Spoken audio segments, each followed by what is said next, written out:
The boy lies face down on his pillow as his phone vibrates, thinking he wants to sleep a little longer. Still buried in his futon, he opens one eye, notes it is almost 11, and tells himself he should wake up. His eye suddenly sharpens as he is startled by the strange feeling that everything around him is like a dream. Sitting up and blushing, he finds a scantily clad girl in front of him and stammers a flustered morning greeting to Hamasaki-san as she sleepily answers. Another beautiful girl, Sasaki-san, leans on her hand with a sly smile, teasing that the two are already in heat this morning, while a small panel shows a surprised reaction. With his head on her lap, Yukina calmly says that was just her usual good morning kiss, while Reina shouts in shock and demands what Yukina thinks she is doing. A wall clock shows the late hour as Reina yells that she knows what that kind of kiss is, and angrily demands why Yukina is kissing him before her. From under the covers, another girl snaps that Reina should stop being so pesky, while someone lazily argues there is no rule Reina gets to kiss him first, and Reina defensively insists she did nothing wrong. As Reina shouts back, another girl flatly calls her annoying and exasperatedly tells her to calm her chest. The three girls fall silent and stare as the boy finally snaps and yells for them all to shut up. With one girl's arm in frame, his narration calls the situation sudden while another voice complains they are a drag, wonders why everyone is in high gear already, and asks if they are idiots. In front of the window, he stands surrounded by the three towering gals, narrating that he started living together with them. Uneasy and blushing, he hears one say he seems down and ask if he had a bad dream, while he thinks back to explain how this began and answers awkwardly. The scene shifts to a school hallway where he walks alone, narrating that after school one day Hamasaki, a girl he had never spoken to, suddenly called out to him. Hamasaki smiles mischievously and asks if he lives alone, while he narrates that she had just started talking to him out of nowhere. Then Kurumazaka appears with a friendly greeting, as narration says Hamasaki soon brought her classmates Kurumazaka-san and Sasaki-san, who arrives with a gentle smile as narration adds that Sasaki also came over to his house. The three girls soon laugh together at his place, and he narrates that he gradually realized his house had become their hangout spot. A month ago, he sat squeezed between them on the bed, blushing, as narration says they grew physically closer to him day by day. A close-up of his wide, trembling eyes accompanies narration that unbelievably he ended up like this with all of them, while off-screen voices call for a Mizuman and jokingly call him a fuckboy. Snapped back, he gives an awkward smile and asks what was just said, as one girl casually asks why he reacted so strongly when she called someone a fuckboy.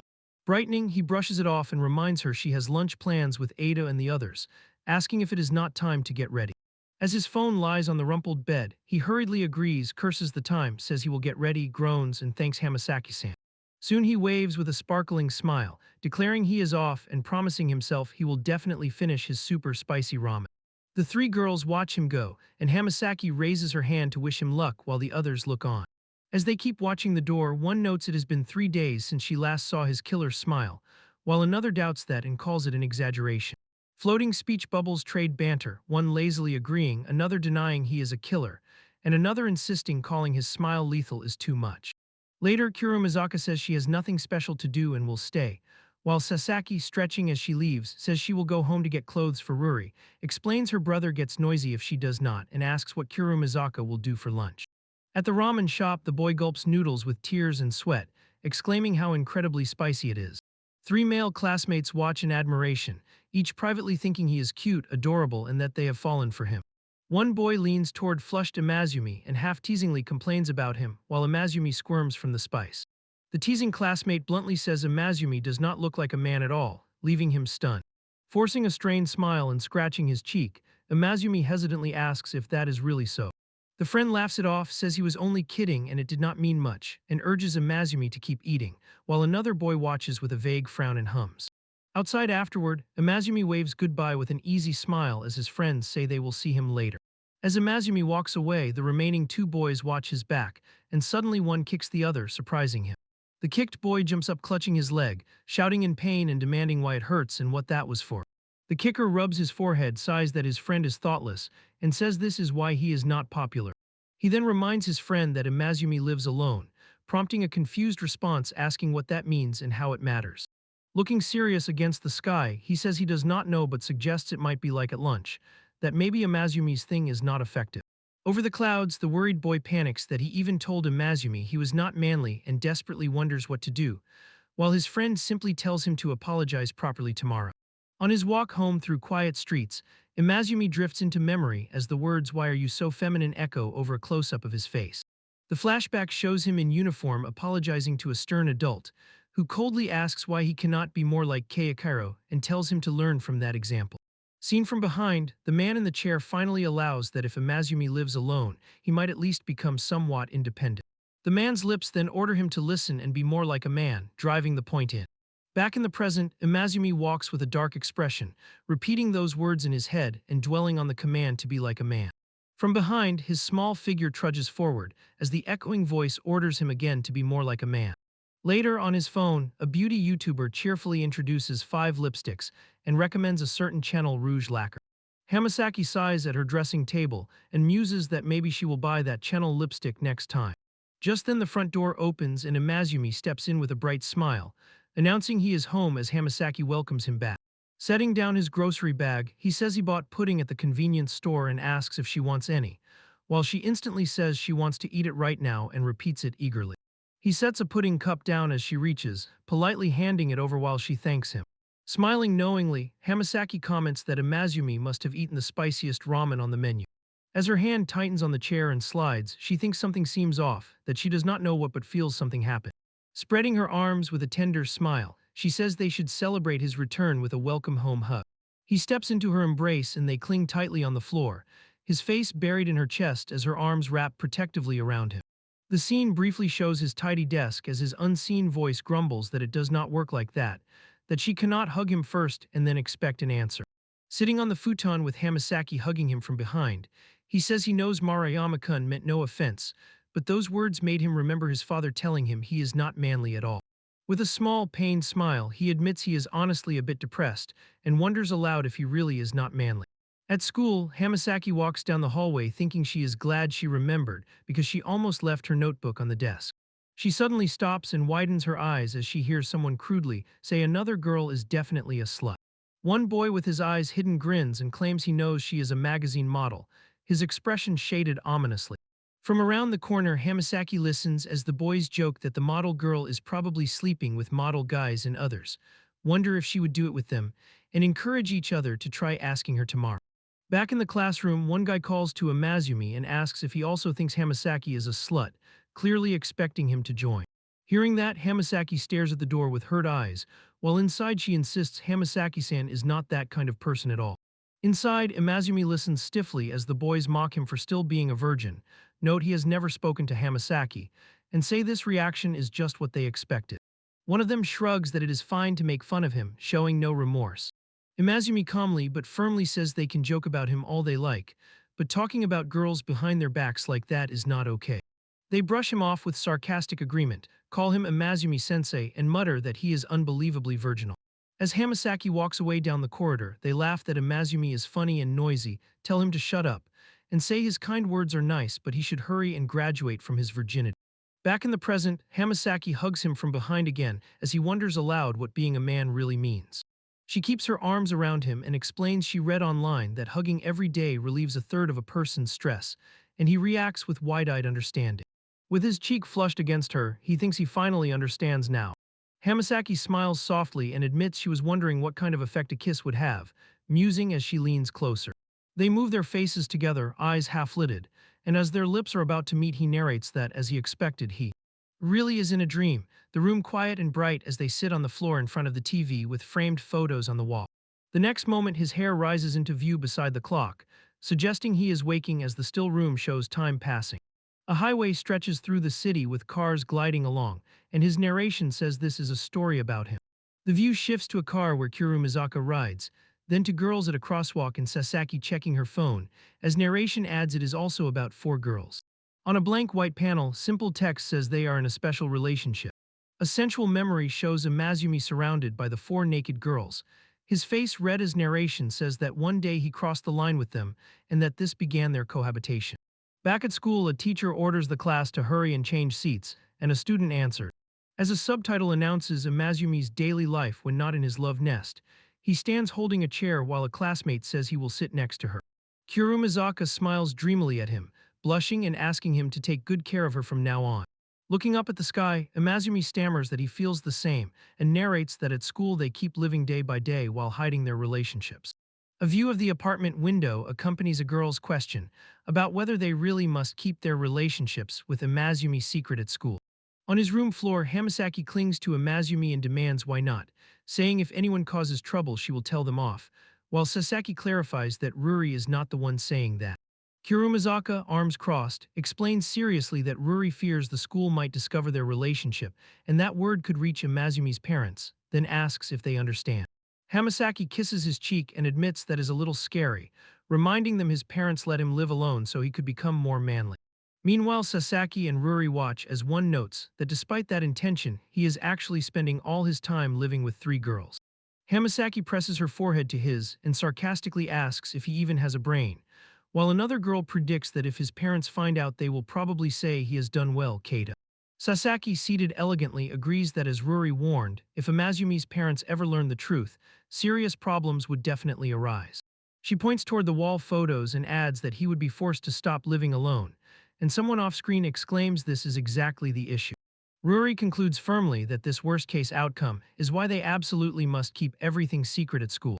In 2 stacked panels, she leans in and asks if they get it, while Hamasaki and Amazumi stare back nervously. A burst-filled panel shows Hamasaki yelling for an answer as Amazumi flinches and insists he understands, begging her to stop shouting, while narration notes that if parents ever found out Ruri would move to fix it, but for now the relationship must stay only among themselves. A door labeled Research Department stands quietly, signaling a change of scene. Inside, Hamasaki confronts Kurumazaka and accuses her of pulling strings so Amazumi would end up sitting next to her.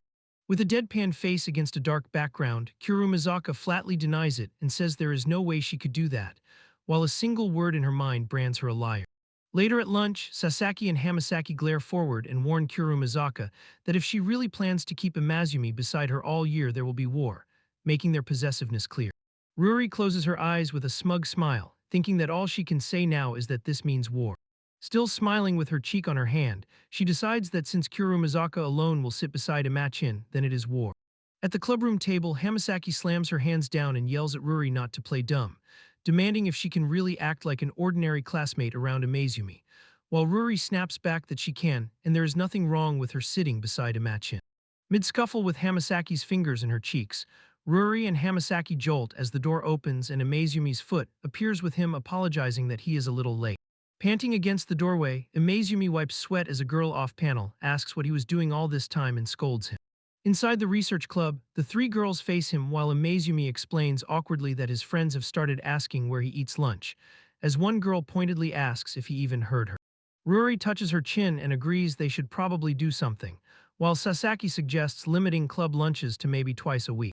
A close-up of a stepping foot marks the shift as someone says to cut the chit-chat because more than half their break has already passed. In the next instant, Hamasaki lunges into Amazumi's arms, mashing herself against him and purring that they should get started, teasingly calling him Maizumai and asking if he agrees. Looking down wide-eyed at his nearly empty bento, Amazumi panics that the lunch he was saving has disappeared and begs her to wait. Blushing and sweating afterward, he admits to himself with a weary sigh that he did not eat at all during break and decides to eat during the next recess instead. Later in class, Amazumi turns as Ruri raises her hand to the teacher, and the teacher asks what Kurumazaka wants while Amazumi begins to address Sensei. Sitting beside him, Ruri politely tells the teacher she forgot her textbook and asks to share with Amazumi-kun, startling him. Flustered, Amazumi stammers that of course it is fine, while the teacher says it cannot be helped as long as Amazumi has no objection. The two sit side by side, and under the table an unseen hand stealthily reaches toward Amazumi's lap, making him tense. Ruri rests her cheek on her hand and gives him a languid, alluring smile, thanking him for the trouble he is going through, while his inset reaction shows him blushing harder. Close on his face, Amazumi thinks he had already expected something like this once he knew Ruri would sit beside him, bracing for more. Glancing sideways while she innocently looks out the window, he frets that she might keep playing with him during class, dreading it. Sweating and gripping his pen, he panics that if she keeps being this rough he will not be able to hold it in much longer, scribbling weight onto his notebook. Several panels show him hurriedly writing a note begging her to stop, because it is not good to do such things during class, then passing it while she keeps scratching at her workbook as if nothing is happening. The note lies on the desk, his desperate message asking her to reply and stop now standing out as her slanted response appears, teasing that he actually wants her to keep going, does he not? When he whips his head toward her, the top panel shows her staring ahead impassively, and the next reveals she has dozed off on her desk, labeled fast asleep. A second panel confirms Sasaki is also collapsed on her desk fast asleep, while Amazumi stands frozen in shock at this double betrayal. Ruri's lips hover by his ear as she murmurs not to be scared and promises to make him feel really good with just the right amount of pressure, making his eye bulge. An exterior shot of the school building signals the period passing. Inside, Amazumi slumps over his completed worksheet with steam practically leaving his head, a box caption stating that he has been drained dry. Ruri appears holding a tall stack of notebooks and briskly orders Amazumi to hurry and bring his notebook to the staff room, prompting his weary little okay. Another student calls Ruri by her nickname and says she has finished copying from Ruri's notebook, telling her she can take the borrowed notebook back. Imazumi quickly steps up and offers to help Kurumizaka with the load, reaching for the stack while she looks at him in mild surprise. On the stair landing, she glances over as she agrees to take him up on that offer, and the scene shifts down to the stairway they will climb. From behind, Ruri calls Hey Imachin, making him pause and look back at her as they walk toward the staff room together. Close on his blushing face, she asks if he tried to carry all those notebooks alone because he thought it would be manly, confronting his motive. Ruri's expression softens as she quietly admits that yes, that was probably what he was thinking. A moment later, she bursts into bright, teasing laughter, cheeks flushed as she says he is seriously off the mark, unable to hold back her amusement. Imazumi bristles and protests that her comment would not make him more manly at all, while she lightly insists she thinks her way will make him kinder and adds with a chuckle that he is a little off, Imachin. As he turns his back and walks up the stairs, he mutters that he does not see what was so funny, leaving Ruri watching from below. In a narrow close-up of her profile and lips, she calls after him in her heart, telling Imachin he does not need to force himself to become manly because. Facing him with a gentle, almost maternal smile, Ruri declares that she, Ruri, will turn him into the best man he could ever dream of being. Imazumi listens, cheeks warm, as her words continue off-screen promising to make him a confident, proud man, and he silently believes Ruri will surely keep that promise. Then, looping her arm happily through his, she asks Imazumi-kun to escort her to the staff room, leaving him startled but compliant. Arm in arm from behind, they walk down the corridor as he frets that someone might see them, while she assures him it is fine because nobody is interested in Ruri anyway, though he nervously objects. The scene jumps to an apartment building as Yukina's rough older brother yells that before dates, there is a serious family problem and bellows for Yukina to listen, insisting she should never sleep with a man unless she truly likes him. In their living room, he lectures that otherwise she will end up with a crappy guy like him, while Yukina lounges in a chair, saying she does not think so but warning that if he keeps lecturing every day she will do the exact opposite. In close-up, she adds seriously that she does not even want to hear such things as a joke, just as he flaps his hands and stresses that what he tells Yukina is extremely important. Pointing and sweating, he warns that if she has sex with someone she does not like, she will later fall for him just so she can believe she is not an easy woman, repeating that she must not do it. Yukina eyes him skeptically from the sofa and asks if he honestly believes that explanation. With comic intensity, he yells that he knows it is true because that is exactly how he gets women, and even shouts something outrageous like she should jump off the veranda and die if she ignores him. Back in the present, Sasaki in a cap and mask walks through a building lobby remembering his words, and a fan calls out Sasaki-san as that warning that she should never have sex unless she truly likes the guy overlaps. Outside on the street she meets Imazumi, who apologizes brightly for making her wait while she greets him, and that warning line echoes again in her mind. Over a sky panel, their muffled voices agree that he did not keep her waiting, and that since they have time before the movie they should walk around, to which he readily agrees. Against a blank background they walk side by side, their date beginning in awkward silence. Imazumi narrates with a small smile that Hamasaki and Kurumizaka are out today, so he and Sasaki-san are going to the movies together, clearly both nervous and pleased. A stylized image introduces Sasaki and Hamasaki's older sister as magazine models, and his narration explains that Sasaki was scouted after Hamasaki's sister posted her photo on Instagram. As they stroll, Imazumi watches Sasaki's profile and recalls thinking it was great when he first heard of her success, but seeing her up close now makes him realize how beautiful she really is. In a narrow shot of his uncertain smile, he reflects that sometimes when he is alone with Sasaki-san, standing on the street with buildings looming, he thinks there are moments when he feels a wall between them and that even now it is oddly uncomfortable to walk beside her, when she suddenly asks what he is doing, snapping him out of it. A close-up of their hands shows Sasaki unexpectedly reaching out to hold his, suddenly bridging that imagined distance. Looking back at him with a small teasing smile, she asks why he is walking so slowly. Startled but flattered, he apologizes as he hurries to match her pace. Over a hedge outside a cafe, his inner monologue frets that he is probably overthinking. While aloud she asks where he would like to go and he shyly says he wants parfait, prompting her amused comment about his sweet tooth. A strip of price tags in a drugstore displays tissue boxes as he gets excited about a particularly cheap pack. Outside a beauty shop, Imazumi exclaims to Sasaki that the tissue box is super cheap, while she folds her arms and indulgently says yeah, they will buy it on the way home. Inside a clothing store, Sasaki models two tops and asks whether she should buy the green or beige one, while a small inset shows her calling Imazumi over. Imazumi answers that the green looks prettier on her, making her decide on that with an easy smile. They walk down the street again, shopping bag in his hand, settling into a quiet, companionable stride.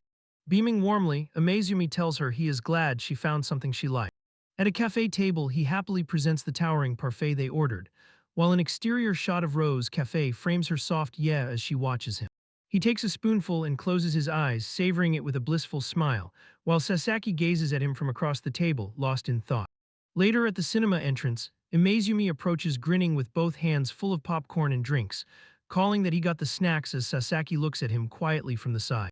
Standing together, Sasaki says she needs the restroom and powder room before the movie and tells him to go find his seat, while he hesitates and answers okay with a small A of confusion.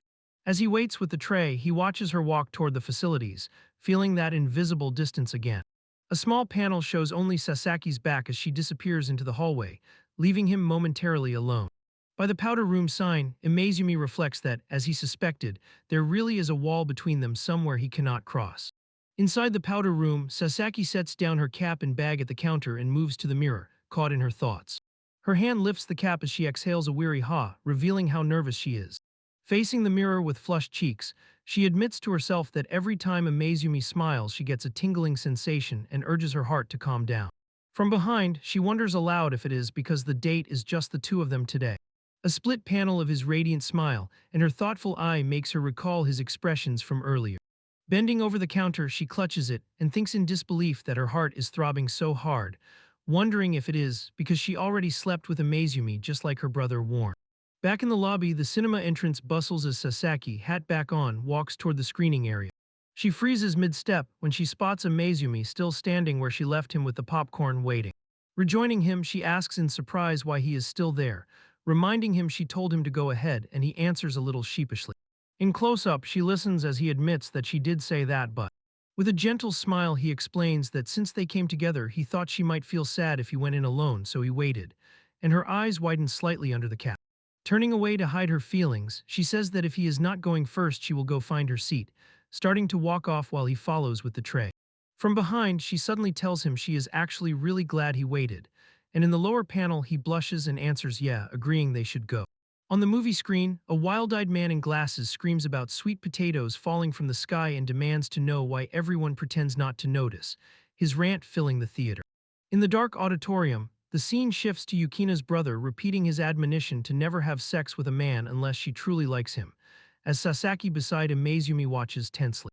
Hearing those familiar words again, Sasaki thinks in alarm that at this rate she is really going to fall in love with him. Beside her, Imazumi stares up at the movie, tears streaming down his cheeks as he is moved by the drama. Sasaki hesitates, then in a series of panels reaches out and gently grabs his trembling hand, deciding to act while telling herself that for now she will accept her brother's words as true. Imazumi's eyes widen as he looks at her in surprise, while a lower panel shows only her faint, contented smile in the darkness. Her face is then shown clearly as she thinks that she does not really mind holding his hand like this at all. A wide shot of the theater shows them sitting together, fingers intertwined between the armrests as a caption over them quietly says so then. The chapter shifts to a bank exterior where Imazumi, holding his passbook, frets at the ATM about what exactly he is thinking of doing. Later, an exterior of his apartment corridor cuts to him opening his door and softly calling that he is home. Inside the entryway, he slides the door shut and notices multiple pairs of shoes lined up, wondering aloud if the girls are back but have gone out again. Slipping off his shoes and walking down the hall with his bag, he decides he will talk to them about what is on his mind once everyone is home. As he turns a corner, he suddenly yelps in embarrassment, apologizing because he thought no one was there, while someone's leg is visible in a compromising pose. Blushing and flustered, Imazumi repeats that he is so sorry and explains that he honestly believed the room was empty, setting up the intimate scene he has interrupted. The woman in the bikini smiles slyly and asks if he thinks Ruri would be angry if he saw her changing, while he hesitantly says she probably would not and wonders why he is apologizing. As he turns to leave with his bag, she answers with a satisfied right, pleased by his admission. Still in her revealing outfit, she stretches out her arm and cheerfully tells him not to worry, declaring that in that case it is punishment time. Hearing that, he stiffens in confusion, then she suddenly presses her cheek to his from behind, leaving him flustered and stammering what in shock. In the doorway, she clings to his back and drags him away while he panics and demands to know what is happening. Another girl watching and echoing his startled what. The short-haired woman presses close to his face with a mischievous grin, saying of course it is punishment time, prompting him to gulp and ask why this is happening. As he blushes in a dark, textured panel, she begins to answer his why with ominous emphasis. She then coolly holds up a card with several stamped circles, explaining that it is a punishment card and he has already earned 5 punishment stickers. Standing boldly by the bed in only lingerie and stockings, she announces that he gets 1 more sticker for a previous mistake, while he and the other girl groan on the floor and ask what this card even is since it is their first time seeing it. Hands on her hips and beaming, she reminds them she told them earlier not to worry about it, clearly enjoying their dismay.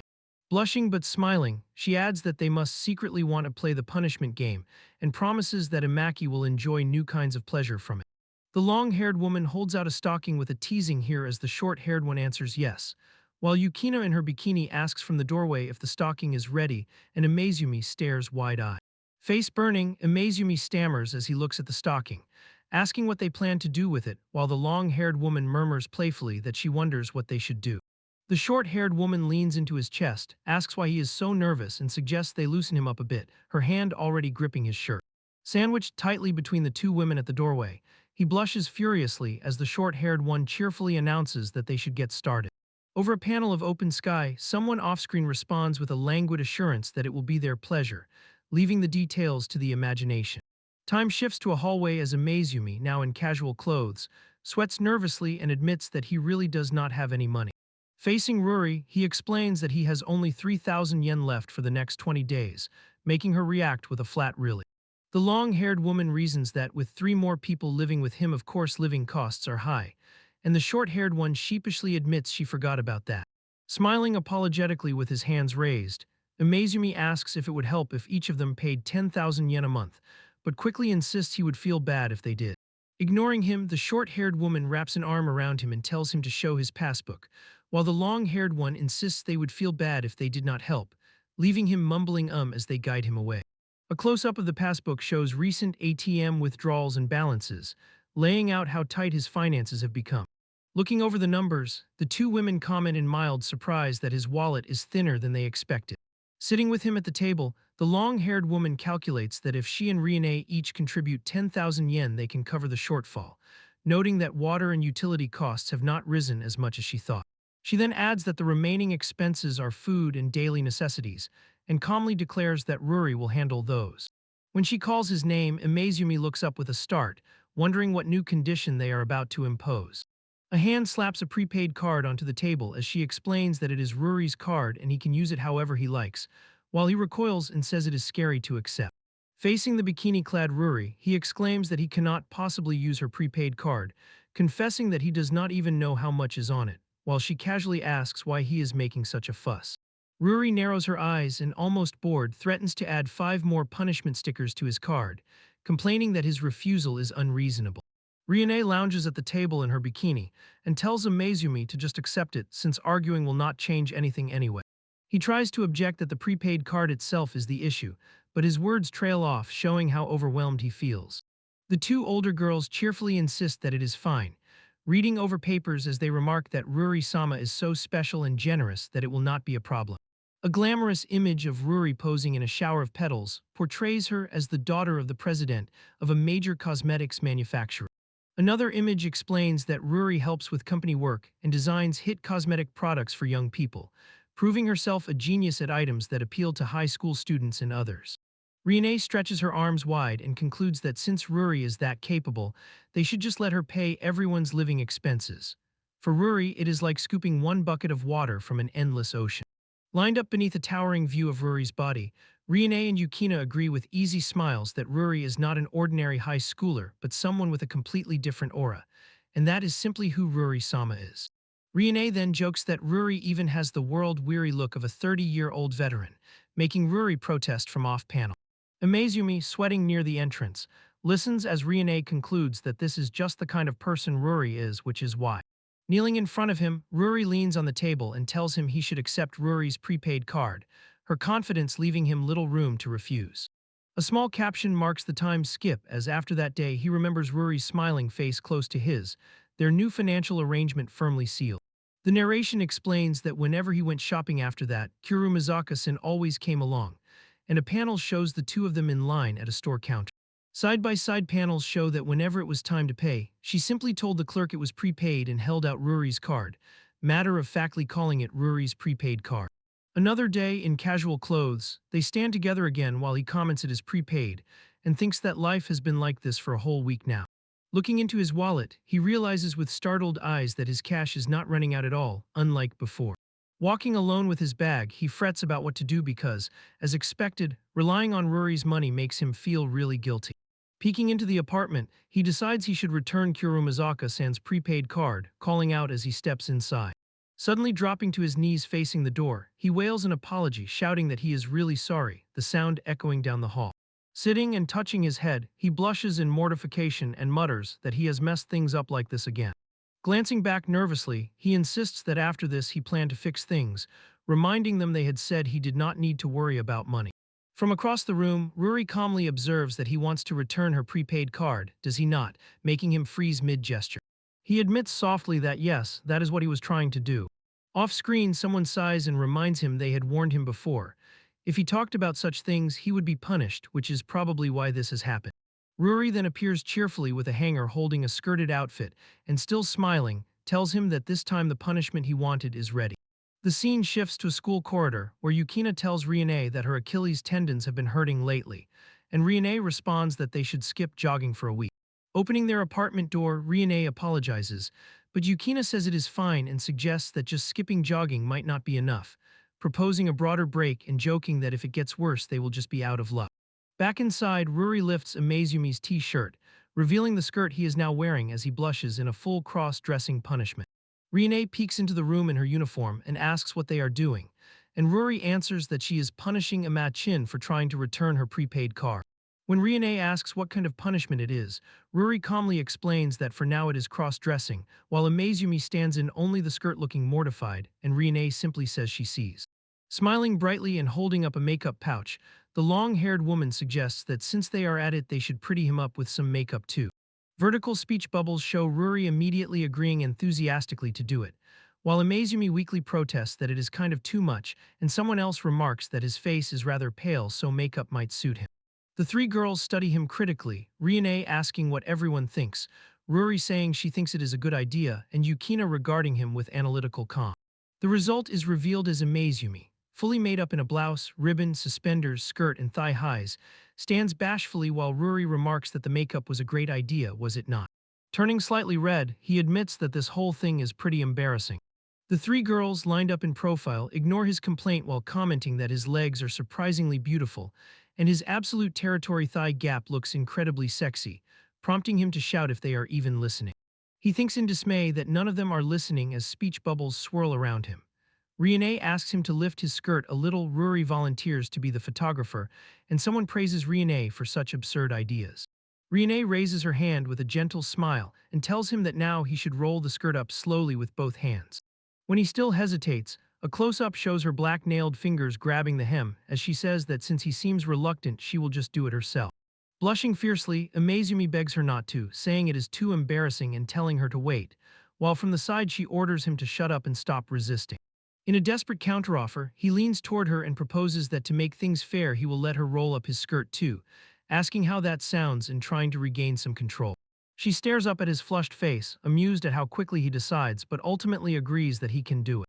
Kneeling at his feet, she reaches for the hem and announces that here she goes as she starts to roll it up. From Ruri's perspective, Riene clings around Amazumi's thighs and openly admits with a laugh that the situation is starting to turn her on, leading Ruri to ask if she is acting like some old man. Ruri frowns slightly at her phone, explaining that she cannot get a good photo while Riene is right in front of Ama-chin, then tells her to move a bit as she gets ready to shoot. Rione presses herself against Amazumi from behind, hands roaming his waist as she asks how this pose is, leaving him flushed and trembling. From between the curtains, Ruri and the long-haired woman stare wide-eyed at the scene unfolding before them. Rione suddenly bursts into raucous laughter, shouting as she points out that Amazumi's arousal is sticking out obscenely through the panties, demanding to know why he is so hard. The long-haired woman collapses by the doorway laughing, commenting that the contrast between his slim body and his erection is outrageous, and that he gets incredibly excited when he is on the receiving end, while also joking hungrily about how cute he looks. Mortified, Imazumi clutches his skirt and confesses that he got excited because he is wearing Kurumazaka-san's underwear, while someone off-screen roars with laughter. Tall, narrow speech bubbles record the others howling that is hilarious, one asking Ruri why she made him wear her panties and Ruri answering simply that it is because he looks cute. Renee lies on the floor clutching her stomach, wheezing that she is dying of laughter as she admits it was her idea to make him roll his skirt up and apologizes while still laughing uncontrollably. Later, sitting on the bed beside Ruri while Rione stands nearby, the long-haired woman says that after all this she is even hungrier and suggests that since it is hard to cook rice in their current state, they should just go out to eat, which the others agree to. Imazumi, still in the girl's outfit, asks hopefully if he can change clothes now that they have decided to go out. Rione smirks and asks what he is talking about, calling him beauty and informing him that he will be going out in exactly that outfit. She assures his panicked self that with a bit more makeup no one will realize he is a man, while he protests that the idea is absurd and impossible. Close on his mouth, he insists that this is not even the main problem, his embarrassment clearly deeper than simple disguise. Rione adopts a lecturing pose and tells him that to be a good man he has to be good with women. She continues that being good with women means understanding their feelings, so she wants him to start by cross-dressing as a woman and walking around the city, though he shouts that her reasoning makes no sense. Ruri then sidles up to him, pressing her chest against his as she promises that if he goes out dressed like that she will give him a special reward, calling him a machin while his imagination runs wild. Blushing but determined, he replies that in that case he will do his best, even as Ruri gently suggests he might want to think a little more before deciding. A cut to the entrance shows someone groaning while another voice cheerfully suggests that they all go change into going out clothes. Outside on a residential street, a woman with her hair in a bun tells Kei-kun that they should get going, the quiet alley beside her. From a tight shot of his mouth, he asks her to wait a little longer before they leave.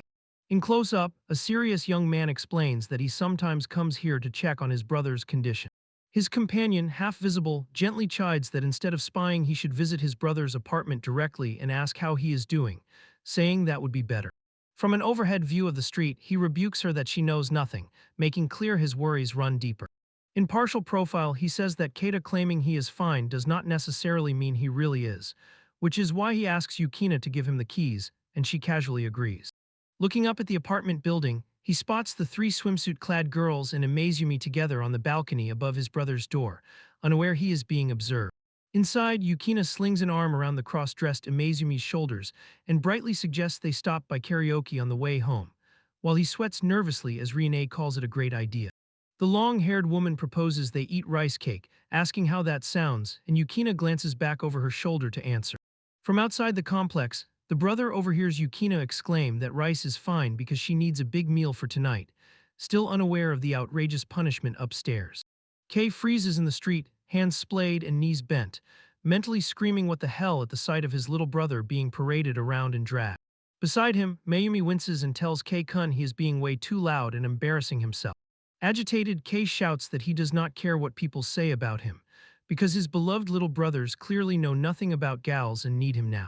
Through his binoculars, he sees the three glamorous girls walking with a cross-dressed Keita between them. Horrified, they dressed his brother like a girl and are taking him out. Face twisted, Kei yells internally, demanding to know what insane situation his brother has gotten into and what is really going on with him.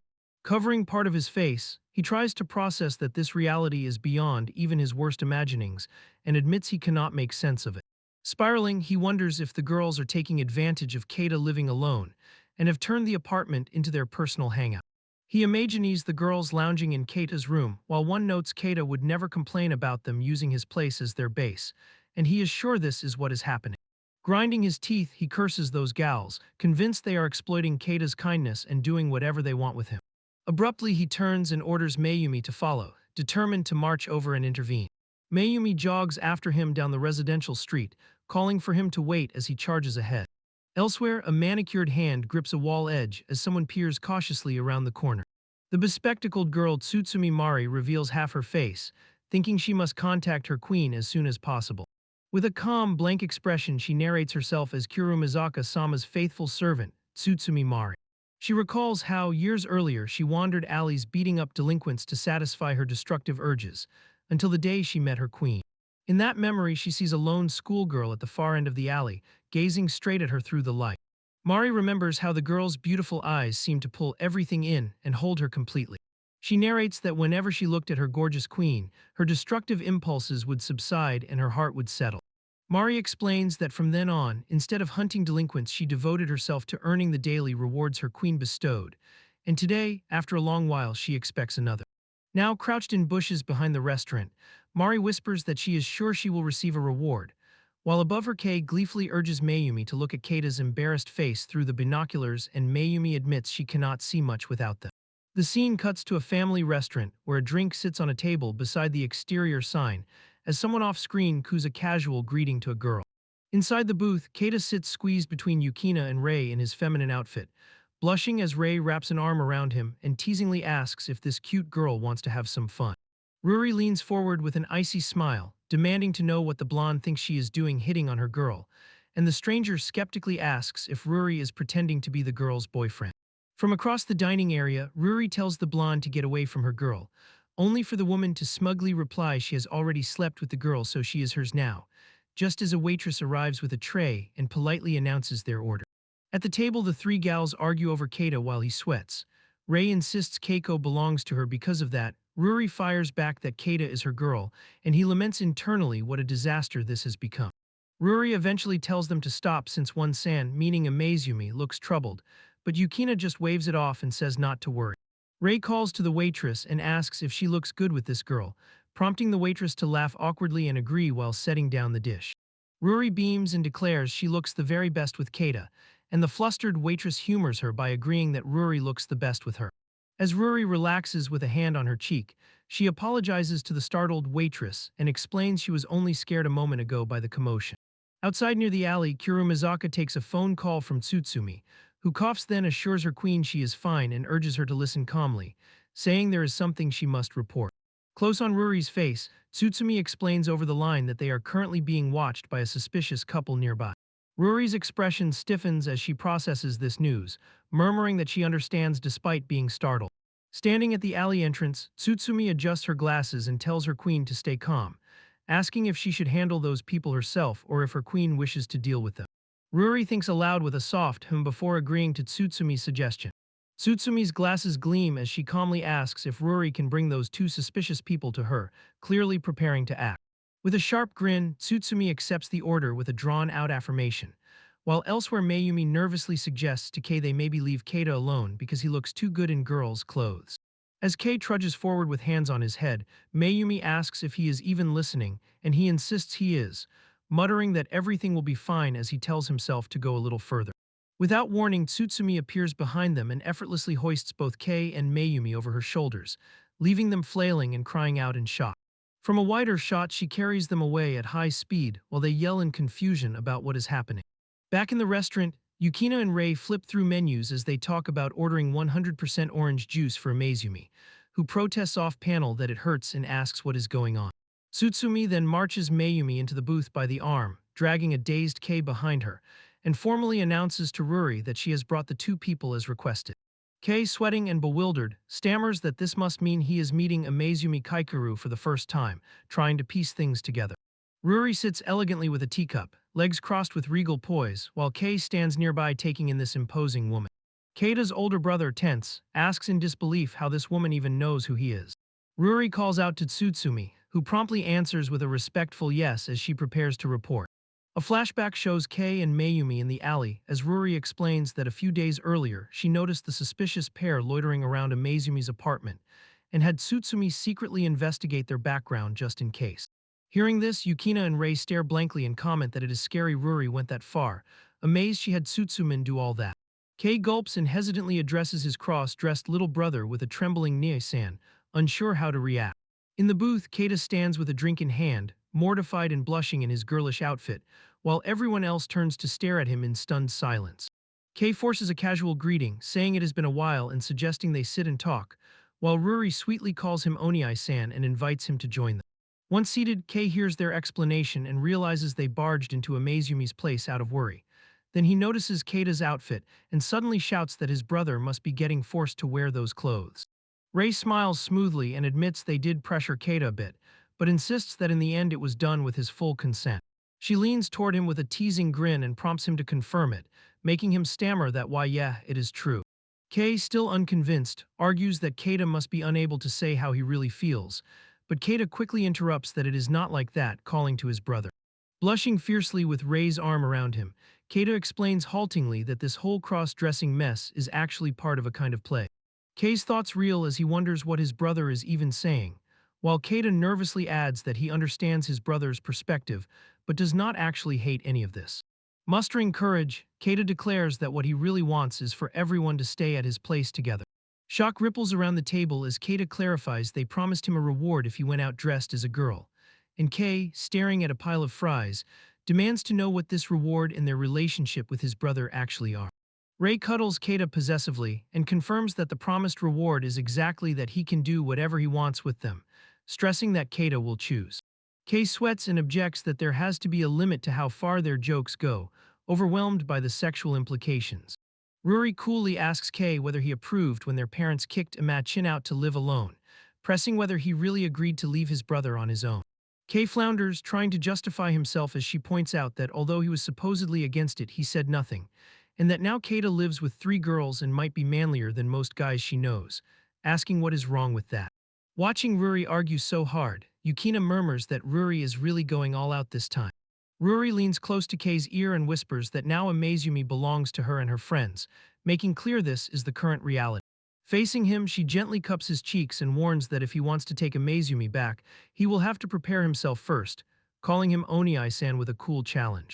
Kei's eye widens in terror as he thinks this girl is terrifying and wonders who she really is. Later, Keita, still dressed as a girl, nervously asks his brother if they can avoid telling their father anything about today. Kei, flustered by the earnest plea, finds Keita bowing and begging him repeatedly to keep quiet. Keita bends forward between the girls, hair covering his face as he realizes he has never asked his brother for a favor like this before. The 3 gals sit flanking Keita and rest their hands on his back and shoulders, silently supporting his request as they look straight at Kei. Eventually, Kei slings his bag over his shoulder and announces he is heading home, to Mayumi's astonishment as she cries out. Keita watches Kei go and admits he is still not entirely convinced, but accepts his brother's decision for now. Kei turns his back and states that for the time being he will keep his mouth shut in front of their father about all of this. Overwhelmed with gratitude, Keita smiles softly and thanks his Nia-san from the bottom of his heart. Outside, Kei urges Mayumi to hurry, while she complains she is already walking right behind him and asks why he is rushing her. Back in the restaurant, Ruri cheerfully raises her phone and suggests they and Kei exchange contact information, surprising Keita. Close on her sly smile, she adds that doing so will surely make Kei-kun feel much safer. Afterwards, Keita exhales in relief that his brother forgave him, while Yukina laughs that winning him over was easy and Rei notes she doubts Ruri will stop with just this. Ruri, covering part of her face with one hand, admits she had been ready for war and never imagined she would instead recruit a member of the Amazumi family.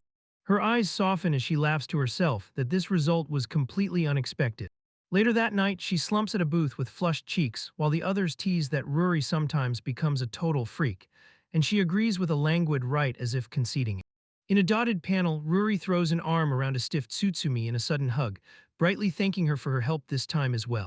Sutsumi's inner monologue explodes with joy as she revels in this reward, swooning over how good her queen smells and insisting this floral scent is giving her overwhelming power. Inspired, Sutsumi wedges herself into the booth beside Rei and Keita, ecstatically begging her queen for more hugs from the front while the others look on in deadpan silence.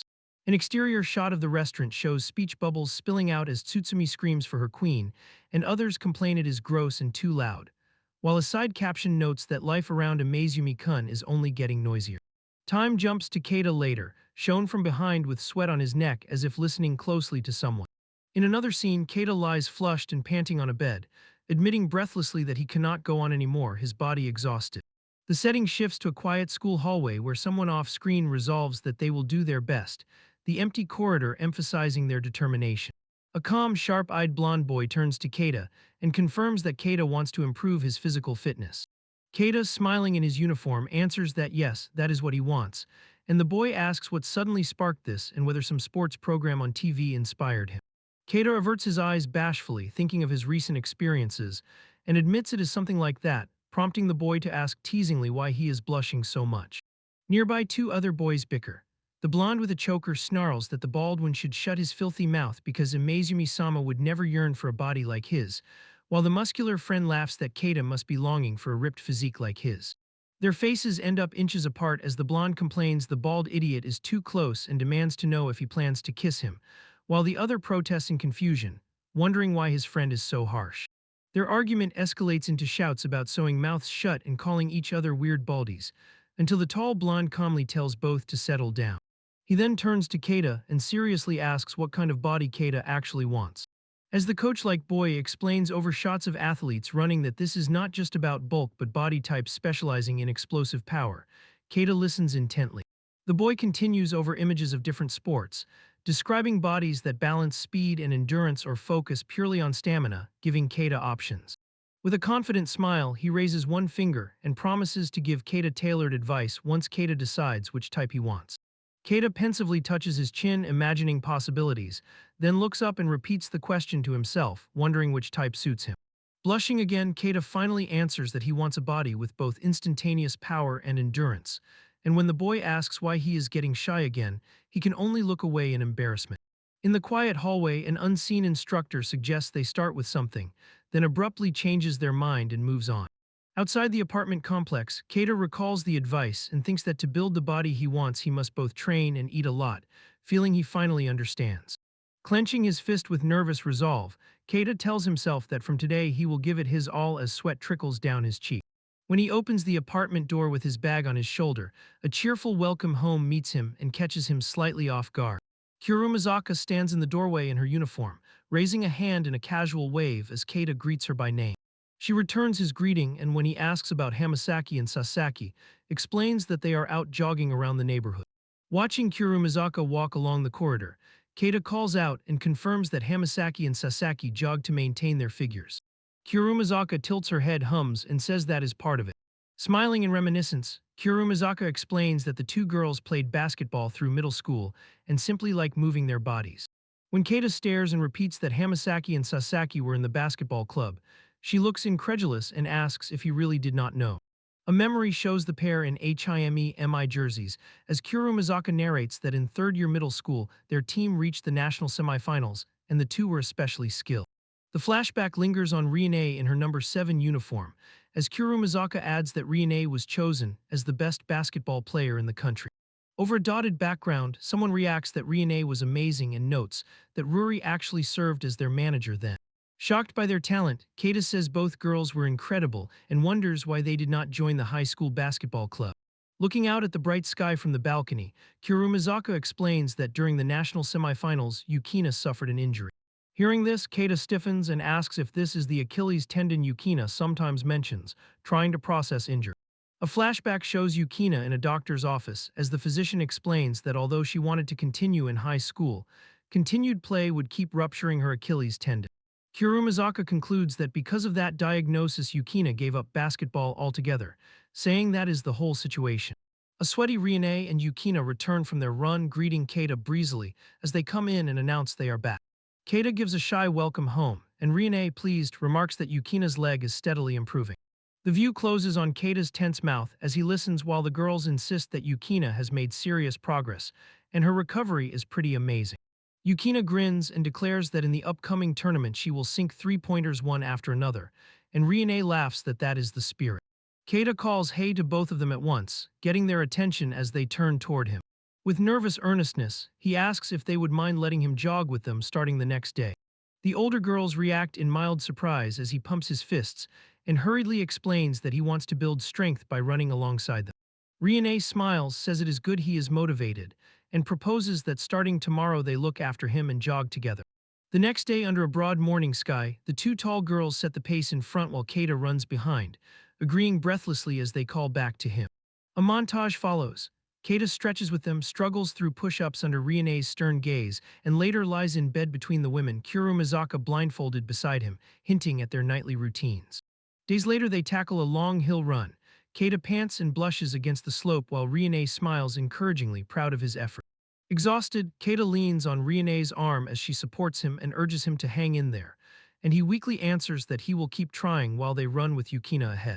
A quiet interlude shows Rione waking in bed, glancing toward the open balcony door, then cutting to the apartment exterior in soft morning light.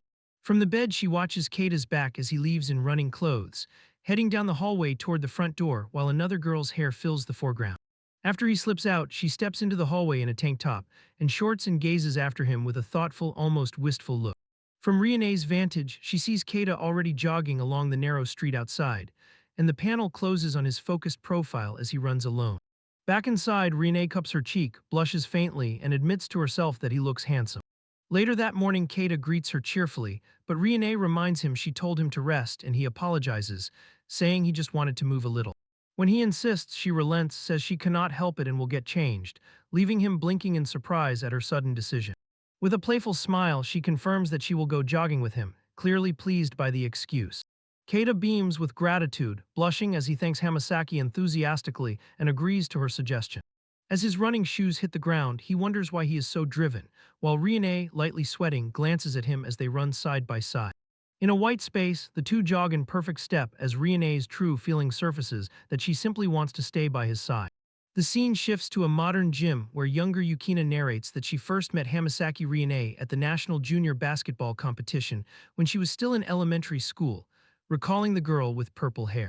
On the court, middle school Yukina spins a ball on her finger and jokes that she will mop the floor with the purple-haired opponent, teasing her hair color. The flashback intensifies as the two face off, trading insults about attitude and nerve, while Yukina grudgingly thinks that for a girl the other has big guts. Back in the locker room, Yukina's teammate nudges her awake, tells her to stop spacing out, and chides that she is wasting time as Yukina rubs her eyes. On the bench, Yukina yawns while another teammate notes that Rione seems unusually energetic, and Rione smiles smugly and says of course. Rione reveals she is excited because today they are having an actual basketball match, as an exterior shot of the school gym appears under clear sky. Out on a different field, Keita steps up to bat in PE baseball, swinging hard but clearly struggling as the catcher and umpire watch. The umpire calls the final strike and ends the game, leaving Keita scratching his head and apologizing that he could not hit the ball. One boy tells him not to worry and explains that most of their team cannot handle Reizu's pitches anyway, while another quietly agrees. Their bald friend suddenly runs up with news, calling out that the school's girls' basketball team has apparently made the all-women's finals. As they look toward the distant courts, the boys discuss how strong the women's team is, saying they reach nationals almost every year and that it is impressive they are in the finals again. The muscular friend claps Keita's shoulder and suggests they go watch the match since it will probably be interesting, leaving Keita considering it. A panel outside the gym shows uniformed girls walking in determinedly as someone off-screen declares it is time to go in. Inside, RAIO members talk, one wondering what kind of opponents Hamasaki and Sasaki are, while their captain recalls they face freshmen who ranked top 4 in junior high last year. The GALS line up with Hamasaki front and center, while someone on the sidelines judges that these girls are crazy strong. Hamasaki waves at Goriki, says it has been a while, and asks why he is in full basketball uniform, noting he seems really motivated. Goriki answers that he is not planning to join the club and jokes about whether enjoying basketball means he must join, while a GALS comments that their persistent senior never lets up. Hamasaki gestures to her small group and half smiles, asking RAIO to go easy since they really only have Fukada as a proper player. Sighing, Goriki tells her to stop teasing and asks what difference one strong player would even make, clearly doubting her downplay. Sasaki, adjusting her shorts, points out that both she and Hamasaki are here anyway and hints they are far from weak. Kurumizaka and the bespectacled girl stand nearby in GALS uniforms, joking that if the 4 RAIO members go all out it will be tough, while chirping that they are in the Idol Research Club and wondering if there will be a reward for winning. Hearing this, Goriki repeats Idol Research Club with a skeptical look, trying to grasp how such a flashy group became his opponents. By the scoreboard, someone from RAIO reminds the others they cannot afford to lose even if their own coach is referee, saying their pride is at stake. In a RAIO jersey, Goriki tells his team that is why they must give everything in this match, with Keita and another teammate listening seriously behind him. Hamasaki raises a hand and says she understands, adding that they will just wing it from here as if the match were no big deal. One teammate watches the relaxed girls and mutters that they do not seem very motivated, while another protests and asks what he means. As players take positions under the high ceiling, Goriki calls that their coach is watching and warns his teammates not to let their guard down, saying he will remember that too. The referee steps forward with the ball and announces that the match between 3rd grade Group C and 1st grade Group D is about to begin. At tip-off, Fukada in glasses and GALS jersey easily wins the jump against Goriki, tapping the ball as she quietly says she is ready. She dribbles down court and fires a sharp pass to Hamasaki, who catches it with a satisfied sound as effects emphasize the clean play. From the other side, Goriki calls Hamasaki's name and she grins, saying she is ready to get serious and do this. With explosive speed, Hamasaki backs into her defender and shields the ball, leaving Goriki thinking she is incredibly fast. The game heats up as Goriki races beside her shouting that he will not let her score. Another teammate tries to block her passing lane, and Hamasaki breaks away, muttering that this is why she told her team not to relax. Hamasaki drives hard toward the basket, slipping between defenders as one Reo girl raises her arms and another jumps to contest. At the last moment, Hamasaki dishes outside. Sasaki catches, rises into a long-range form, and sinks a three-pointer with a clean swish as a defender curses. From the balcony, spectators erupt, praising Sasaki's three-pointer and marveling at Hamasaki's assist. On the court, Hamasaki bumps fists with Sasaki and compliments her, while Sasaki bashfully insists it was nothing special. Watching from the sidelines, Keita frowns and wonders about Hamasaki's strange off-ball movement, while acknowledging that Sasaki's three-pointer was incredible. A small flashback shows Rione Hamasaki in her HIME jersey, labeled as ace of the team that placed top 4 in the country the previous year. A dotted panel shows a Reo player thinking this level is insane and asking why players like that are not in the official basketball club. Refocusing, Goriki tells his teammate he will guard Hamasaki himself and orders Keita to take responsibility for Sasaki. Hearing their plan, Hamasaki inwardly sighs and wonders if they had only been fooling around earlier, since Reo now plays like they seriously want to win. Goriki steps up to her and coolly says he will show her the difference between junior high and high school level, staring her down. Rione's eyes sharpen as she says she understands, but insists she cannot afford to lose either, vowing to turn the tables on Goriki. Meanwhile, Keita and his bald friend hurry to the balcony, Keita noting in surprise that the game has already started as they lean over the rail. From below, other club members shout encouragement to Goriki, praising him as captain and telling him not to let the freshman beat him. Watching the court, the bald friend comments that the match looks intense, while Keita agrees and starts to ask about the point difference. Their eyes widen at the scoreboard showing 21 points for Reo and only 9 for Gals, and Keita stammers at the 12-point gap, asking what is happening. On the floor, Goriki bodies Hamasaki while she grits her teeth and pushes forward, and an aside notes bluntly that her team is losing. As play continues, Hamasaki yells for Sutsumi, frustrated that her defender will not leave, and Sutsumi frantically tries to receive the ball while cursing. A whistle blows and the referee calls double dribble on Class 1D, leaving Sutsumi bewildered and asking what double something even means as Keita's side questions her. After the turnover, Sutsumi clings to the shorter Fukada in despair and apologizes, wailing that she never really understood basketball's rules while Sasaki watches Riley. On the Reo bench, a confident player says he expected a close game at first, but with only 3 real threats on GALS he feels less worried. Elsewhere, 2-track club girls whisper that GALS looks scary, while another voice notes that with the substitution the real matchup is 4 good players against 3. As another basket falls, someone predicts that by the second half Reo will be ahead by 20, and a frustrated groan echoes under the empty hoop.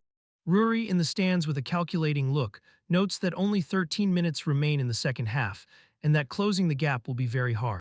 Accepting this, she decides they have no choice and thinks that Sutsumi might actually be useful, calling her name in her mind. She leans in to whisper a secret plan into Tsutsumi's ear, and after listening, Sutsumi kneels and declares she can do exactly what her queen wants as the ball bounces beside them. Back on the court, Goriki taunts Hamasaki with a grin, asking what is wrong and reminding her she promised a comeback that has yet to appear. As Tsutsumi bodies up on defense and yells for him to shut up, the startled Reo ball handler loses control and the ball pops loose between them. Grinning in relief, he thinks Hamasaki is as good as dead for passing to someone outside the basketball club and laughs that she must be so frustrated she is relying on a total amateur. Still watching, he suddenly points in shock as the ball bounces perfectly into Tsutsumi's hands, and she cries out in delight while Hamasaki sprints ahead to exploit whatever is about to happen. In the next instant, Sutsumi explodes upward with impossible power and slams the ball straight through the rim in a full dunk as her body hangs in the air, stunning the entire gym. Faces around the court freeze in disbelief, gals and Reo alike, before the panel closes in on Goriki's stunned expression as he half forms a broken cry of what, unable to process what he has seen. Against a dark background, Sutsumi pushes up her glasses with a cool gleam and calmly says she finally understands basketball now, as if everything has just clicked. The roar of the crowd swells from the rafters, voices crying out in panic and amazement and demanding to know what just happened. The GALS players swarm around Sutsumi at center court, some saying she scared them, others gushing that she is awesome and asking if she has stopped being human, all demanding to know what that move was. Goriki, sweat beading on his face, stares at her and mutters that it makes no sense, thinking even most boys cannot pull off a dunk that high and struggling to believe a glasses girl under 170 centimeters just did it. While Tsutsumi stands there blushing and giggling at the praise, one teammate asks what happened to her and another, more serious, narrows her eyes and decides that from here on things will be different. With both teams resetting under the basket, Tsutsumi adjusts her glasses and coolly says it is time to begin the counterattack, leaving the Reo players tense as they register that the flow of the game may be about to flip.